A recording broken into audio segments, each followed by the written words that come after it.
Hey guys, Bugcat7 here. Okay, it is Thursday, August 12th, 2021, and I want to thank you for visiting the Stonewall Research channel here on YouTube. I really do appreciate it. Alright, guys, well, it's time to get back to the foundational roots of this channel, which are really the stone walls of the northeastern part of North America. And I know there's probably some people in New England there who probably think it's just unique to them, but it isn't, because those are just artificial boundaries to a vast megalopolis. It's just a huge megacity that existed here in the Northeast that the stone walls are representative of. So, periodically I have to search news on the internet about the stone walls. I feel it's, my duty to do that. It's only right that I should be doing that. I mean, considering what the research on my channel is all about. And I do periodically search the internet and come up with stories. I'll do a story about it here on my channel. I have a playlist of it if you want to look through my playlist, besides, actual research of a site in rural upstate Connecticut, which is a veritable Disneyland of, ceremonial stone landscape there with all sorts of things from earthworks and effigies to mounds and you name it. I mean, everything is there. And I'll be showing a little bit of that in a while too, because, I've had my own exploits in the field and come to some conclusions because of all those things. There's a lot of stuff to think about. And, I've covered it on my channel with in the field research, but I get hardly any views on any of those. It's just funny, I guess. Nobody wants to see any of that stuff, but probably the stone walls of the northeastern part of North America is key in understanding a transitional period from the past, since many anomalous things occur here archaeologically, et cetera, and also considering that the Smithsonian has recently changed their views on how the peoples actually arrived here in the Americas and when. So it may go further back than we think, and I my own thoughts aside for the moment, I just want to concentrate on this. So anyway, I went searching on the internet to see if there's any news about anything. And to my pleasant surprise, I came across this article from this Pennsylvania newspaper, the Morning Call, about this site, this Oley Hills site in Pennsylvania, which is a stone wall site there. So I was very interested in seeing what this article was about, and to my even more pleasant surprise, it was an interview with a good friend of mine, Matt Adams, who hosts this Facebook page, Northeast Historical Stone Sites Investigations and Explorations, in which Matt at this point is like a go-to guy for this sort of research. And I remember having a discussion with him about a year and a half ago or 2 years ago over the phone. And at that time, Matt was, sort of struggling a little bit and, trying to get his page off the ground here and his research off the ground and driving Uber and all this kind of stuff. And, we had a discussion, and, he kindly invited me to participate, if I wanted to, and what he was doing. And he kindly offered me a sort of editorial status on this page here. You can see I have editing rights and all this kind of stuff. I also have the ability to accept, new subs for the channel, new people for the channel, but I don't do that. I leave it to Matt. Obviously, we came to that agreement in the beginning. I didn't want to be doing it anyway, really, to be honest with you. It's his purview anyway. So, I belong to this channel, unfortunately, and I apologize to everybody, all my friends. Look, guys, I work 7 days a week. I work like 50 hours in 4 days alone. So, and then I work 12-hour shifts on the other days. Wednesday is the only day, my light days, which I do the videos, and Thursday morning, early in the morning, because I have these overnight shifts, and all starting at all different times. I'm shot most of the time, put it that way. So, and I don't have a lot of time to do anything, whereas, previously in my life, I had a lot of time on the internet. I don't have any time at all, so I apologize to everybody. I mean, I want to watch everybody's stuff. I want to comment to everybody. Just the time constraints is just killing me.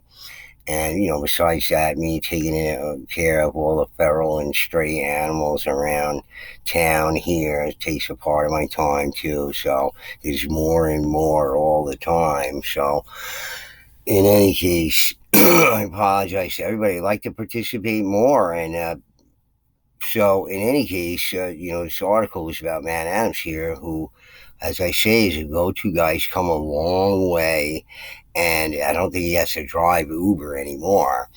And he's come out with a book, etc., and just wonderful website as well, the NEHSSIE site. They also have a YouTube page. I've mentioned it before on his channel. So, just phenomenal website here that you can see that Matt put together here is excellent, just excellent. Well done. And you might be interested in seeing some of the stuff on Matt's channel here. And so anyway, we're good friends. We talk on the phone. I accidentally call him sometimes because I have another friend named Matt.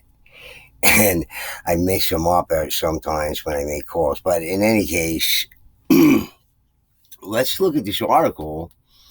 And it's about this Stonewall site in Pennsylvania. So, what the Geological Survey of 1872 did not include was anything outside the borders of the United States, which naturally are just artificial lines on a piece of paper, don't mean anything. Of course, when it applies to this civilization in the Northeast here, which is this megalopolis, this giant city, huge, absolutely gigantic proportions, the biggest on the planet anywhere, beats South Africa hands down, just in square miles alone.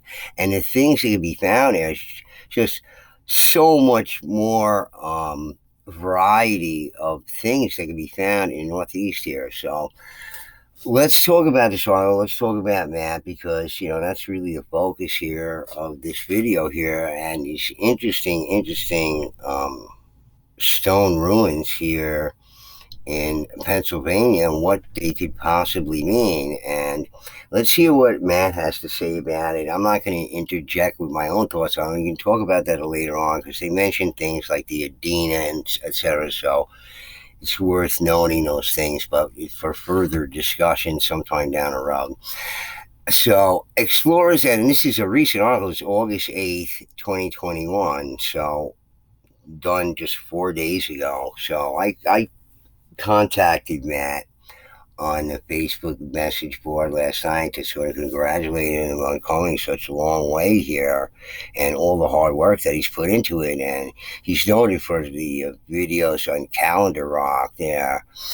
And it just, the kind of stuff that I'd love to be doing myself is just impossible for me, working 7 days a week. It's just no way to take any time off at all. Even if I had the money and all this kind of stuff, I couldn't even go anywhere. I want to go back and visit Jimmy in Vermont. I want to, get online with Andrew and Phil from the Ancient Alternative View and Ancient History Criticism. So, I'd love to be on with Harry Hubbard because we're good friends. And despite all the criticism of Harry Hubbard, I think he's an upstanding, just a super smart guy. And we've had some conversations. Just The guy is a genius as far as I'm concerned. So he's a good friend of the channel too. And I love to watch more of his stuff too. I love to watch more of everybody's stuff. I'm just so exhausted and tired. Even on Sunday, they found me sleeping, sitting up the other day on Sunday. So, this is the point of exhaustion that I'm at. It just takes me days to catch up and whatnot. But Matt had suggested maybe we do sort of a live um, spot here on YouTube, maybe, or some other platform or whatever on Monday. We may actually make that happen. I don't know. I'm hoping to. But even on Monday, I'm still still half asleep anyway. But takes me to like Wednesday to catch up. So let's read this article here about this Oley Hill site, which is just fascinating. We'll look at some of the pictures of it too. Okay, old curving stone walls, rock cairns, underground chambers, standing stones, and other rock landscapes, long dismissed as agricultural field clearing, ice houses, or colonial root cellars, are increasingly being identified as sacred Native American sites in origin, sometimes going back thousands of years and often containing precise astronomical alignments. Though concentrated in New England, eastern Pennsylvania is making waves in this new archaeological reckoning. And when they say concentrated in New England, that's not exactly accurate. It's most of the stone walls can be found in New York, which is not considered New England, although Vermont was once a part of New York.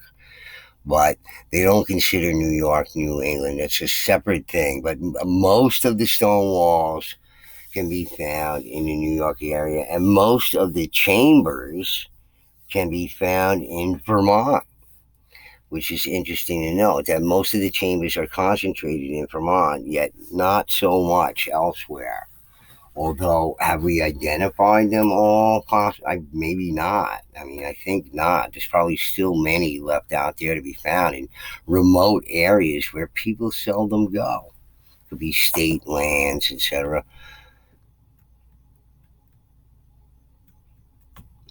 One of the most impressive stone landscapes is on a wooded property east of Reading, known as the Oley Hill site. One ridge features a complex, some would say artistic, group of cairns walls, a curved roll platform, a terrace, and other formations spread out over 14 acres.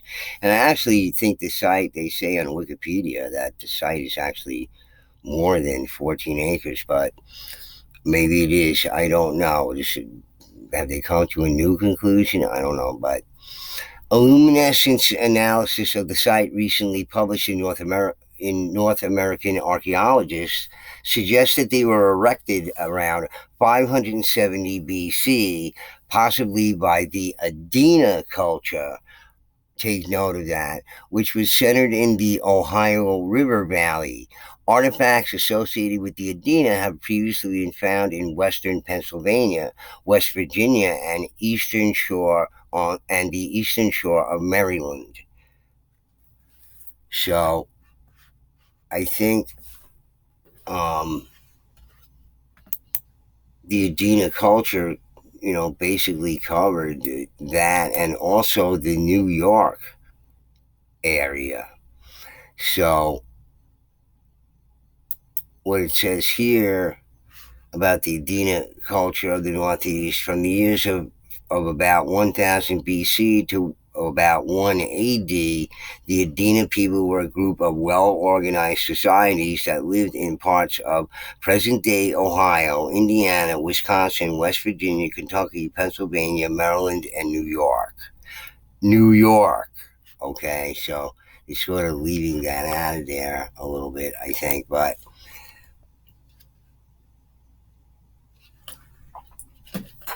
again, New York is where the highest concentration of stone walls are in the Northeast. And as far as their luminescence analysis of the site, it has an error margin. Again, you have New World bias involved with it, all this other stuff. I'm not going to get into it here. Let's just talk about these things here. They are exceptionally well constructed and even artistic in nature, demonstrating a vision of design that sets them apart from what we think as the normal day to day agricultural activities of the colonial farmer, said Norman E. Muller, a researcher for the New England Antiquities Research Association who has visited the Oley Hill site many times. And be, I'll get into it more later, but this is what I came to, Jimmy the Paleo Mountain Man up there in Vermont. This is the conclusion that we came to about the stone walls, so that they simply weren't stone walls, that they were artistic in nature, at least in some areas, and some specific areas for probably specific reasons. Okay? They're more than walls. They tell stories. They have symbols in them over and over again. But we'll look at that a little bit later. I'm just going to show you a couple of things that you might be interested in. I've mentioned on my channel before, if your buddy Budcat has identified some things that all these researchers know who I am. Everybody in the field knows who I am. People from Megalithomania, George Norrie, everybody knows who I am. And, they all think I'm crazy, naturally, because I don't go along with any particular program there. I got my own thread going on, but, who's crazy? So then there's the site in an unnamed eastern Pennsylvania county that Matt Adams, founder of the Northeast Historical Stone Sites Investigations and Explorations Group, calls one of his most exciting discoveries ever. Adams, an amateur archaeologist and astronomer from Boston, and his team were astounded when they walked the property in 2019 to find 2 miles of curving stone walls crawling through marsh and the contours of a mountain. But why was it so long? Back at the house, the landowner unrolled a government aerial photo of the property from 1939. There, from the air, you could see it, a giant snake with a head and tail, and another snake entwined within its tail. You can watch a video of the site exploration on Adam's website, NEHSSIE.com, which is spelt wrong here, Matt, by the way. They're never going to find your site with this link here. I think you better call them up and have them correct the spelling here, because it's incorrect. You can't link to anything with this. So it's spelled properly. There's no E in there after the H. It's just NEHSSIE with no E in there. Adams said the from the sky perspective forever changed the way I understood how Native Americans thought. They believe there are three worlds, he said: an underworld where spirits live, the earth where people live, and the sky world, the source of water, where the powerful thunderbird lives and where souls of the dead reside in the Milky Way. Adams believed the colossal snakes, such as effigies, are common in Native American stonework, were meant to be seen from the sky world. For far too long, precisely crafted stonework such as these have been dismissed as having been made by early white pioneers. Any consideration that American Indians built impressive works of stone has usually been dismissed out of hand, and this attitude continues to the present day. Muller wrote in a discussion of the Oley Hill site. Part of this antiquated archaeological racism stems from a lingering belief that Native Americans were an inferior culture, incapable of impressive dry masonry creations. Adams and his team have investigated about 200 sites in 15 states so far over the last 3 years. Honest to goodness, we are just regular people who have an interest in what lies hidden all around us, he says. Though some of the stone features they find certainly are root cellars and stone fences from the 1600s or later, others defy that explanation. He sees the same themes over and over, and often separated by great distances. He's particularly impressed at how many formations align precisely with the solstices and other celestial events. He's found propped up boulders and stone effigies of whales, turtles, snakes, bears, and birds. There are other theories out there that the works are those of Celts, Vikings, or others who arrived before Christopher Columbus Atlantis or the settlement at Jamestown. But because of lack of archaeological evidence suggesting any of those cultures spent enough time here to make those structures, Adams thinks they are Native American in nature and certainly made before pioneers arrived. Their uses are still debated. Sacred places or spots for rituals or ceremonies to contact the spirit world, or top theories, shapes represent spirits or portals for spirits and other symbols. What is not hotly debated anymore is that we need to take a closer look at the rock features around us. In 2007, the United States and the Eastern Tribes Organization issued a resolution saying sacred ceremonial stone landscapes existed and that traditional archaeological dismissals of the fact were leading to their destruction and ignoring their significance. A 2016 resolution by the group specifically mentioned concentrations of pristine ceremonial stone groupings in Pennsylvania. Following the 2007 resolution, the National Register of Historic Places for the first time added a ceremonial stone landscape in Massachusetts. Historical officials in Pennsylvania, too, are expanding interest in the stone landscapes. After a visit to the Oley Hill site in 2020, the Pennsylvania Historical Museum Commission has begun working with the United States and Eastern Tribes Group to record stone sites and landscapes. We need to be more open-minded and explore all avenues of origin, says Hannah Harvey, a former archaeologist with the Historical and Museum Commission who did the Oley Hills inspection. The commission currently has 35 recorded sites in Pennsylvania containing ambiguous stone constructions, unquote, quote unquote. Most are clustered in the western, northeastern, and southeastern parts of the state. The commission wants to learn of more sites. Adams, meanwhile, is releasing a book for the untrained stone explorer, Field Guide to Stone Features in the Northeast. Sometimes, he says, when I am analyzing these sites, I realize I might be the first person to see them for hundreds or thousands of years, and it makes me feel like Indiana Jones. And I guess that's the end of the article. And it certainly does make you feel like Indiana Jones, because it certainly made me feel like Indiana Jones while doing my own research in Connecticut and up with Jimmy the Paleo Mountain Man in Vermont, where we made some very important conclusions, and I think before many other people did. Okay, and as far as the artistic nature of the walls, this is what Jimmy and I have been saying for a couple of years now, right? That there is the artistic value of the walls that is, sort of undiscovered. And Jimmy lives on a property where stone walls are created like this with complete stories going on in it. And, it's hard to convince people, even people who are into it, like Tim McSweeney from Celebrating Stone Landscapes of Turtle Island, which I think is a much better name for his Facebook page there. And I loved him, and I think he's a great guy, but we disagree on a few things.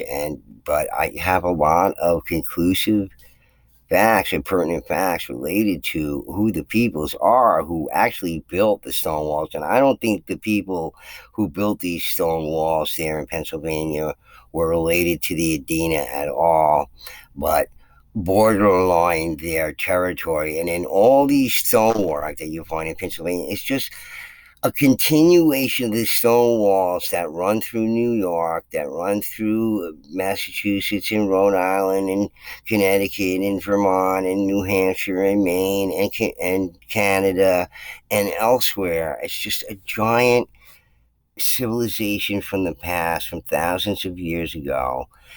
Different peoples altogether, and we can discuss those reasons later on. We know on my channel I talked about the Iroquois being the Hopewell, based on what the Tuscaroran professor from Cornell University told us about.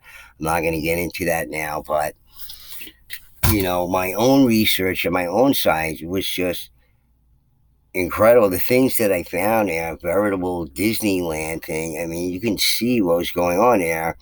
And it's just funny I did a video about how all of the walls are serpents. It's just all symbolic of the serpent. All of the stone walls are symbolic of the serpent. The effigy, serpent effigy, and specifically the horned serpent, which I believe is what it is repeated again and again and again in the themes of the wall. The serpent again and again. The snake, the serpent is repeated in the walls, and all the walls are serpents. That's the conclusion that I came to. All right, whether any other mainstream researcher or alternative researcher wants to think so, I think I proved it quite well. Other people in other areas email me photographs of walls, and it's just a repeat of the same structure in the wall. And just to be clear about it, all right, here's my video about a language in stone, about the stone walls of New England, and showing you what I've actually found in the stone wall. In the video in the background behind this picture that I drew of what was going on in the stone wall there is this exact configuration of stone. Okay, so while I was sifting through all the news about stone walls, etc., I came across this picture right here. You see anything familiar in here about what I'm talking about? Is this an effigy head? It may be. I would have to take a closer look at it to see if it actually was. I think it may be, but again, this representation of one of these configurations of stonework that's going on, and it's just common somewhere else. I forget exactly. I think it's New Hampshire somewhere. Okay, I showed a similar thing at that site in Vermont on Mount Ephraim with me and Jimmy there, and all the different configurations of stone that can be found there. With a similar thing with this negative space and these stones here, again, like Matt says, the artistic nature of the walls. Well, it goes beyond that. It goes into all of this. You see what's going on in Jimmy's wall there? There's all sorts of things, symbols, languages going on. Some things are being said in these stone walls. Stories are being told. All of these things, the serpent, what the walls may reveal from an aerial view. We've looked at the LiDAR mapping and whatnot, what these things could possibly say at certain areas, maybe more than others, bears scrutiny, needs investigation, but there's certainly something there. Okay. So again, the research on, that your friend Budcat's done here's all sorts of things. All right. Here are these somewhere near this site here, the Oley Hill site. It says here, Oley Hill site or Oley Hill Stonework site located in Berks County, Pennsylvania is an enigmatic complex of snaking dry stone walls, carefully shaped rock piles or cams, perch boulders, and unusually shaped natural boulders. It is possible to see animal and human forms in some of the rock piles and boulders, but whether those images were intended by the builders or phenomena of the imaginations of modern observers has not been demonstrated.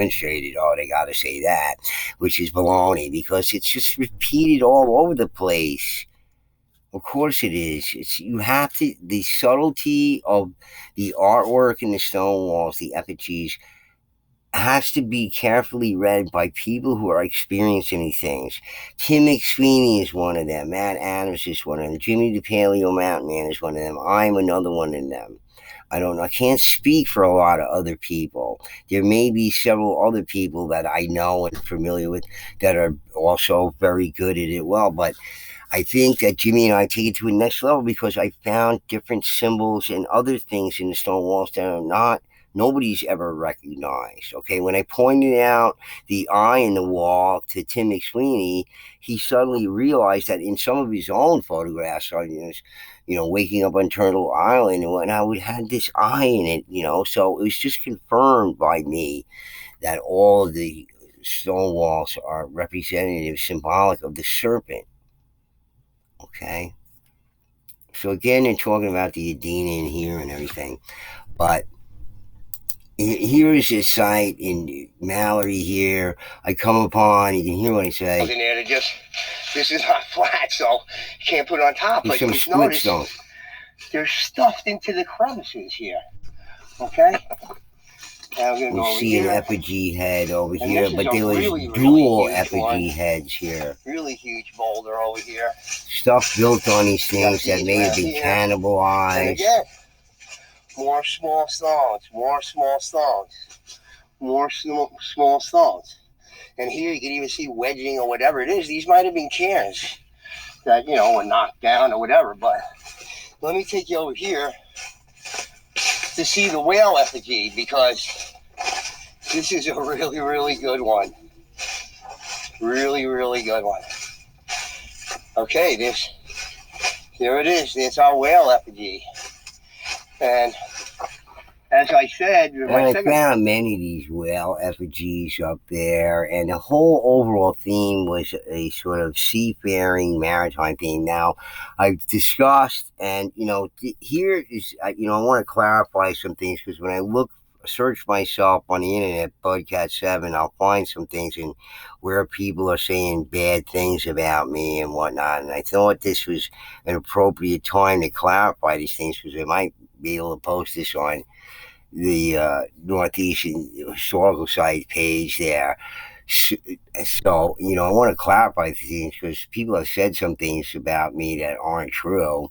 And it has to do with, some things I've said, but, they obviously have not watched all my stuff. Certainly these videos are hardly watched by anybody.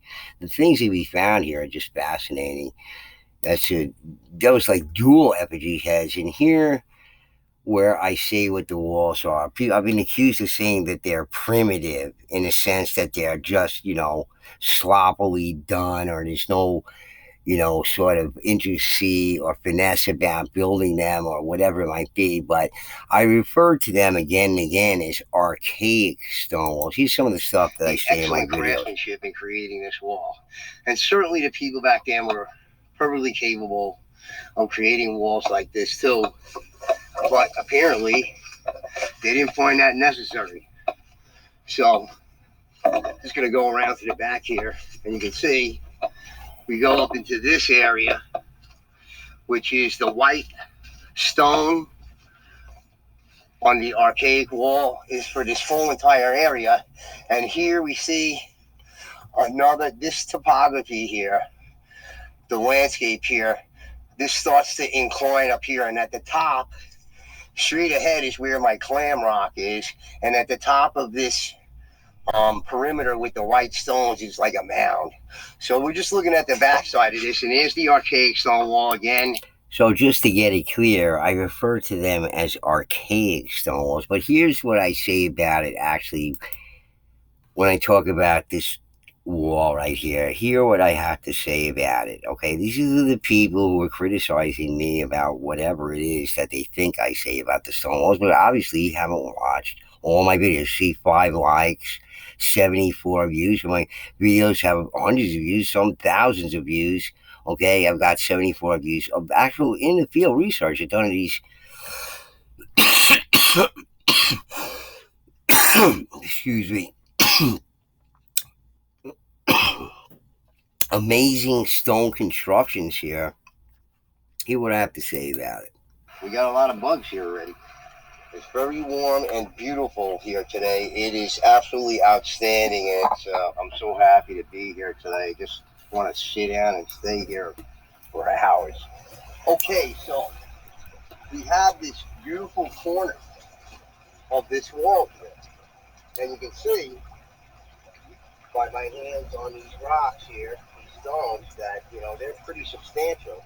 And you can see it has pretty relatively they picked stones that had flat sides and sort of 90-degree cuts in them to put them here. And you can see how smart about it they were with this. All of these stones are shimmed in there and wedged in there to level out the stones. They're actually pointing back slightly, which is a pretty smart thing, I think. And you can see there's this huge, absolutely huge flat stone in here, another one below it, some more over there, these wedges and shims in here, and some more shims up top to sort of level this out over here. And you can see this section of the wall that we're going to look at down here. So anyway, this is what I really say about the wall. So bear any criticism towards me. Well, you haven't watched all my videos and seen what I actually said. Yeah, I do say they're primitive, but in only a way, as to discern them from others figuratively. You can see what I say about the walls, about how ingenious they are and what they did. Here's a split stone. When I was posting these videos while I was doing the research, I was posting them onto my YouTube page. Jimmy the Mountain Man was watching, and he said, "Look, here, it looks like a whale breaching." Okay, that's what he saw it as. Right adjacent to this, I found just a flat out serpent with scales in it,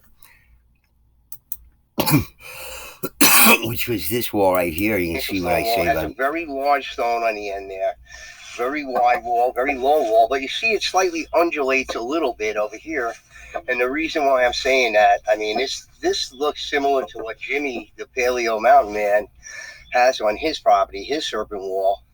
But, again, this, it may be a snake, but it may also be a dragon. It almost has it almost looks to me like a dragon, but you'll see. Has scales on it. What I found at the end of this was very curious to me and significant, I think. So you see the wall here, it's sort of, relatively flat, but it undulates till it goes a little bit higher and lower. And right over here, we're going to take a look at this. Very important. At the end of this wall, and again, you see it sort of undulates a little bit. No other walls are like this anywhere at Maui. This was the only one with scales. Scales. And you come up to this giant split rock over here that sort of tapered down and split in the middle, which looks to me like a giant wide open mouth of a serpent. So I believe that this is a serpent wall or a dragon wall with the mouth wide open over here, whether the stone was split by the people who built the wall or it was just a naturally occurring thing. They built the wall on the back end of it here, and it ends here. There's no stones or a wall right here. Now, that could have been an artificial opening made by somebody, I don't know, but I just find it curious that you have this wide open split rock here at the end of this undulating wall with double row, looks like, scales. And you have this big wide open mouth over here. I'm going to go in there and show you the scale of it.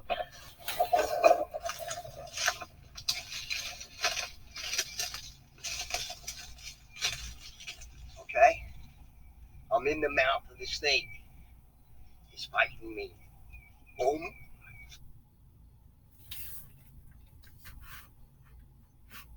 All right.